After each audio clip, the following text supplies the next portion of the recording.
The Adventures of Tom Sawyer, Chapter 21. Vacation was approaching. The schoolmaster, always severe, grew severer and more exacting than ever, for he wanted the school to make a good showing on examination. Day. His rod and his ferule were seldom idle now, at least among the smaller pupils. Only the biggest boys and young ladies of 18 and 20 escaped lashing. Dobbin's lashings were very vigorous ones, too, for although he carried, under his wig, a perfectly bald and shiny head, he had only reached middle age, and there was no sign of feebleness in his muscle. As the great day approached, all the tyranny that was in him came to the surface. He seemed to take a vindictive pleasure in punishing the least shortcomings. The consequence was that the smaller boys spent their days in terror and suffering, and their nights in plotting revenge. They threw away no opportunity to do the master a mischief. But he kept ahead all the time. The retribution that followed every vengeful success was so sweeping and majestic that the boys always retired from the field badly worsted. At last they conspired together and hit upon a plan that promised a dazzling victory. They swore in the sign painter's boy, told him the scheme, and asked his help. He had his own reasons for being delighted, for the master boarded in his father's family and had given the boy ample cause to hate him. The master's wife would go on a visit to the country in a few days, and there would be nothing to interfere with the plan. The master always prepared himself for great occasions by getting pretty well fuddled, and the sign painter's boy said that when the dominie had reached the proper condition on examination evening, he would manage the thing while he napped in his chair. Then he would have him awakened at the right time and hurried away to school.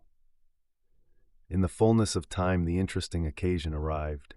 At 8 in the evening, the schoolhouse was brilliantly lighted and adorned with wreaths and festoons of foliage and flowers. The master sat throned in his great chair upon a raised platform, with his blackboard behind him. He was looking tolerably mellow. 3 rows of benches on each side and 6 rows in front of him were occupied by the dignitaries of the town and by the parents of the pupils. To his left, back of the rows of citizens, was a spacious temporary platform upon which were seated the scholars who were to take part in the exercises of the evening. Rows of small boys, washed and dressed to an intolerable state of discomfort, rows of gawky big boys, snowbanks of girls and young ladies clad in lawn and muslin and conspicuously conscious of their bare arms, their grandmother's ancient trinkets, their bits of pink and blue ribbon and the flowers in their hair. All the rest of the house was filled with non-participating scholars. The exercises began. A very little boy stood up and sheepishly recited, "You'd scarce expect one of my age to speak in public on the stage," etc., accompanying himself with the painfully exact and spasmodic gestures which a machine might have used, supposing the machine to be a trifle out of order. But he got through safely, though cruelly scared, and got a fine round of applause when he made his manufactured bow and retired. A little shamefaced girl lisped, "Mary had a little lamb," etc., performed a compassion-inspiring curtsy, got her meed of applause, and sat down flushed and happy. Tom Sawyer stepped forward with conceited confidence and soared into the unquenchable and indestructible "Give me liberty or give me death" speech with fine fury and frantic gesticulation, and broke down in the middle of it. A ghastly stage fright seized him, his legs quaked under him, and he was like to choke. True, he had the manifest sympathy of the house, but he had the house's silence too, which was even worse than its sympathy. The master frowned, and this completed the disaster. Tom struggled a while, and then retired, utterly defeated. There was a weak attempt at applause, but it died early. The boy stood on the burning deck followed. Also, the Assyrian came down, and other declamatory gems. Then there were reading exercises and a spelling fight. The meager Latin class recited with honor. The prime feature of the evening was in order, now original compositions by the young ladies. Each in her turn stepped forward to the edge of the platform, cleared her throat, held up her manuscript, tied with dainty ribbon, and proceeded to read with labored attention to expression and punctuation. The themes were the same that had been illuminated upon similar occasions by their mothers before them, their grandmothers, and doubtless all their ancestors in the female line, clear back to the Crusades. Friendship was one, memories of other days, religion and history, dreamland, the advantages of culture, forms of political government compared and contrasted, melancholy, filial love, heart longings, etc., etc. A prevalent feature in these compositions was a nursed and petted melancholy. Another was a wasteful and opulent gush of fine language. Another was a tendency to lug in by the ears particularly prized words and phrases until they were worn entirely out. And a peculiarity that conspicuously marked and marred them was the inveterate and intolerable sermon that wagged its crippled tail at the end of each and every one of them. No matter what the subject might be, a brain-racking effort was made to squirm it into some aspect or other that the moral and religious mind could contemplate with edification. The glaring insincerity of these sermons was not sufficient to compass the banishment of the fashion from the schools, and it is not sufficient today. It never will be sufficient while the world stands, perhaps. There is no school in all our land where the young ladies do not feel obliged to close their compositions with a sermon. And you will find that the sermon of the most frivolous and the least religious girl in the school is always the longest and the most relentlessly pious. But enough of this. Homely truth is unpalatable. Let us return to the examination. The first composition that was read was one entitled, "Is This Then Life?" Perhaps the reader can endure an extract from it. In the common walks of life, with what delightful emotions does the youthful mind look forward to some anticipated scene of festivity. Imagination is busy sketching rose-tinted pictures of joy. In fancy, the voluptuous votary of fashion sees herself amid the festive throng, the observed of all observers. Her graceful form, arrayed in snowy robes, is whirling through the mazes of the joyous dance. Her eye is brightest, her step is lightest in the gay assembly.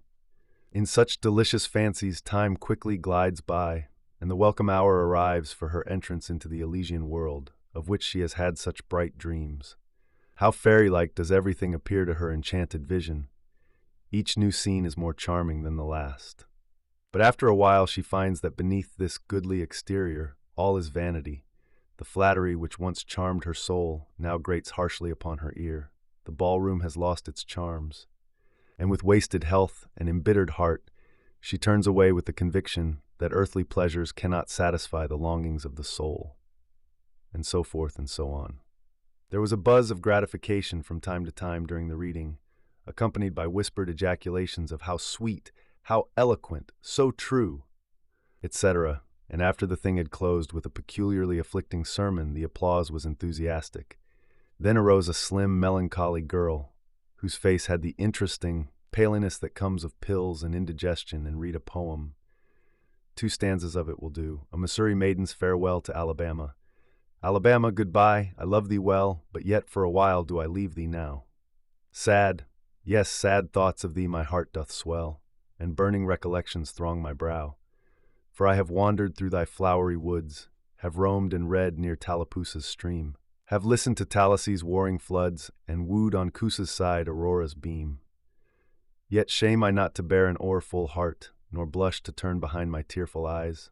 'Tis from no stranger land I now must part, 'tis to no strangers left I yield these sighs. Welcome and home were mine within this state, whose vales I leave, whose spires fade fast from me, and cold must be mine eyes and heart and tet, when dear Alabama, they turn cold on thee. There were very few there who knew what tet meant, but the poem was very satisfactory, nevertheless. Next appeared a dark-complexioned, black-eyed, black-haired young lady, who paused an impressive moment, assumed a tragic expression, and began to read in a measured, solemn tone. A vision. Dark and tempestuous was night. Around the throne on high not a single star quivered, but the deep intonations of the heavy thunder constantly vibrated upon the ear, whilst the terrific lightning reveled in angry mood through the cloudy chambers of heaven, seeming to scorn the power exerted over its terror by the illustrious Franklin. Even the boisterous winds unanimously came forth from their mystic homes, and blustered about as if to enhance by their aid the wildness of the scene. At such a time, so dark, so dreary, for human sympathy my very spirit sighed, but instead thereof, my dearest friend, my counselor, my comforter and guide, my joy in grief, my second bliss in joy, came to my side. She moved like one of those bright beings pictured in the sunny walks of fancy's Eden by the romantic and young, a queen of beauty, unadorned, save by her own transcendent loveliness. So soft was her step, it failed to make even a sound, and but for the magical thrill imparted by her genial touch, as other unobtrusive beauties, she would have glided away unperceived, unsought. A strange sadness rested upon her features, like icy tears upon the robe of December, as she pointed to the contending elements without, and bade me contemplate the two beings presented. This nightmare occupied some 10 pages of manuscript, and wound up with a sermon so destructive of all hope to non-Presbyterians that it took the first prize. This composition was considered to be the very finest effort of the evening. The mayor of the village, in delivering the prize to the author of it, made a warm speech in which he said that it was by far the most eloquent thing he had ever listened to, and that Daniel Webster himself might well be proud of it. It may be remarked, in passing, that the number of compositions in which the word beauteous was overfondled, and human experience referred to as life's page, was up to the usual average. Now the master, mellow almost to the verge of geniality, put his chair aside, turned his back to the audience, and began to draw a map of America on the blackboard to exercise the geography class upon. But he made a sad business of it with his unsteady hand, and a smothered titter rippled over the house. He knew what the matter was, and set himself to write it. He sponged out lines and remade them, but he only distorted them more than ever, and the tittering was more pronounced. He threw his entire attention upon his work now, as if determined not to be put down by the mirth. He felt that all eyes were fastened upon him.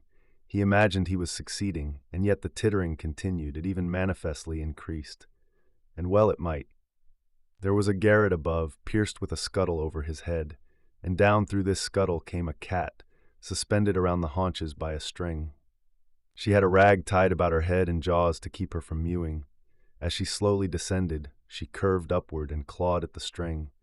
She swung downward and clawed at the intangible air. The tittering rose higher and higher.